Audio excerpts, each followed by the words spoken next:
myself for 5 minutes for questionings. In 2007, political appointees at the Department of Justice defied the recommendations of career prosecutors and refused to indict 3 Purdue executives on felony charges. Instead, DOJ settled with Purdue, and the 3 executives pleaded guilty to misdemeanors. After this slap on the wrist and paying a fine, the Sackler family and executives at Purdue went straight back to flooding communities with more higher density OxyContin right away. The committee has received a recorded statement from Mr. Rick Mountcastle, the career prosecutor who led the 4-year federal investigation into Purdue's lies about OxyContin's addictive potential. I'd like to play his statement, please. My name is Rick Mountcastle. I retired from the Department of Justice after serving more than 32 years as a federal prosecutor. I led the first investigation of Purdue Pharma, which resulted in the company's conviction in 2007. One of the main objects of the investigation was to hold accountable the highest-ranking individuals responsible for the company's crimes. We obtained enough evidence to recommend that 3 Purdue executives be prosecuted for serious felony violations. It was common knowledge, however, that these 3 lieutenants were directed by the owners, the Sackler family.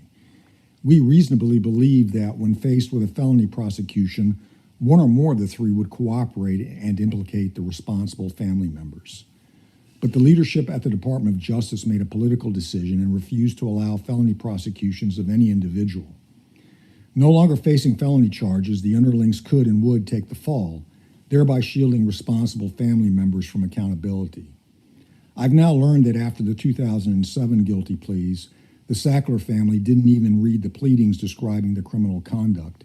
Instead, using a different set of lieutenants, they doubled down on the criminal business model to increase profits, resulting in the explosion of the opioid crisis and hundreds of thousands of overdose deaths. When they got caught again in 2020, the resolution came from the same political playbook, only worse. No one was charged, the company took the fall, and the family was again shielded from accountability. Now, in the lawsuits that remain against them, the Sacklers appear to be gaming the system a third time, using a bankruptcy loophole to shield profits from criminal conduct and amassed on the tears and pain of countless families devastated by opioid addiction. The Sackler family is the cartel of the opioid crisis. They use their company and their underlings to profit from repeated criminal conduct while escaping accountability. It would be a gross injustice to allow them to game a bankruptcy loophole to keep those profits. I urge passage of the Sackler Act. Thank you. A.G. Healy, we just heard how the Sacklers and the Purdue company use their influence over the justice system to shield themselves from accountability. A.G. Healy, what kind of precedent is set when we let corporations and their highest-ranking executives get off with a slap on the wrist? A.G. Healy. Thank you. It's a terrible precedent. And I want to be clear, the reason that I am here today and that General Wasden are here today, we spent a lot of time. You know, we've got our strike forces. We're doing fentanyl, heroin takedowns day in and day out in our state, in our region. We're going to continue to work hard on that. But we're also here because we're trying to seek justice for the wrongdoing perpetrated by the Sacklers and Purdue Pharma.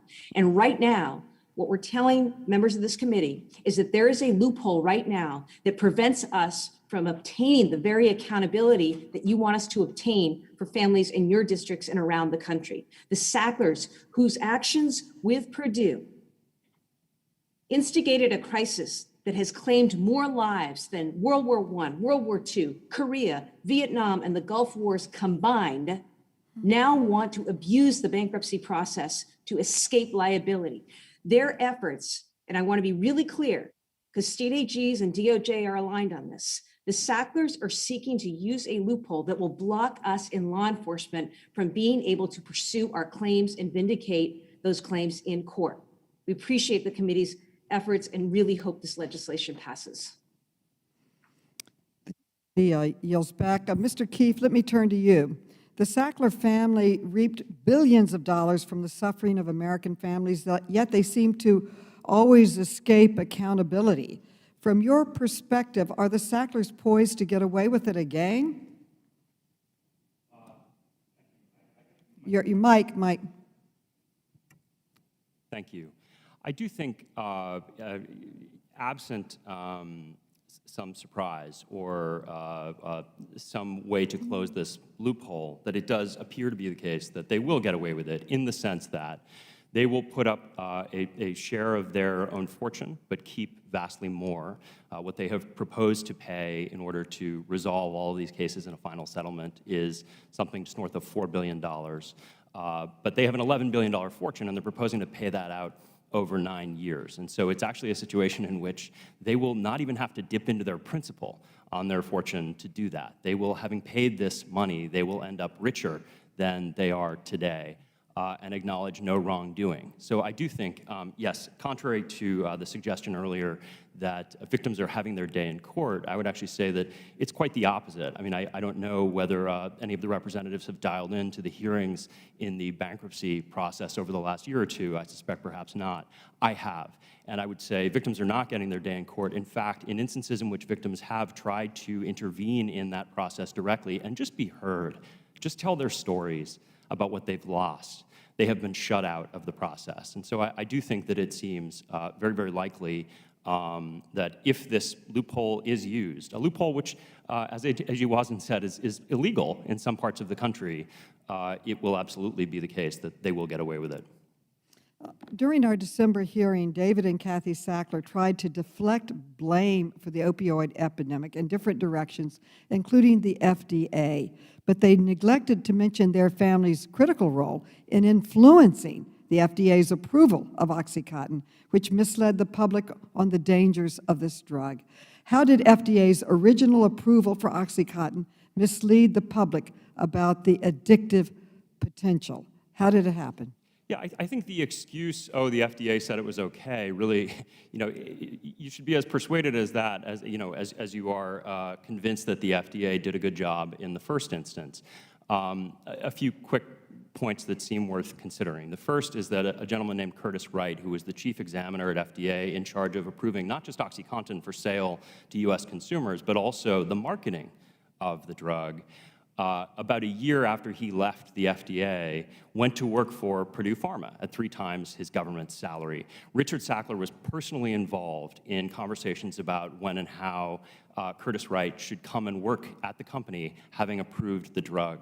When Curtis Wright was at the agency, Purdue sent some of its executives to camp out in a motel in Maryland and work closely with him, helping him write his reviews of their studies of the drug. So it's essentially like, you go and you help the teacher grade your paper. They were working that closely, really hand in glove. There was a line in the original package insert for the drug that said, OxyContin has this particular continuous release system, which is believed to reduce the abuse liability of the drug. A great marketing line, because it says it's potentially safer than other drugs that might be out there on the market. To this day, nobody can say who wrote that line. The company has said, oh, it was Curtis Wright and the FDA. The FDA says, oh, it was the company. That, to me, is a level of closeness, of hand-in-glove cooperation between the regulatory agency and the company that is dismaying and dangerous for U.S. consumers. My time has expired. I recognize the gentlelady from North Carolina, Mrs.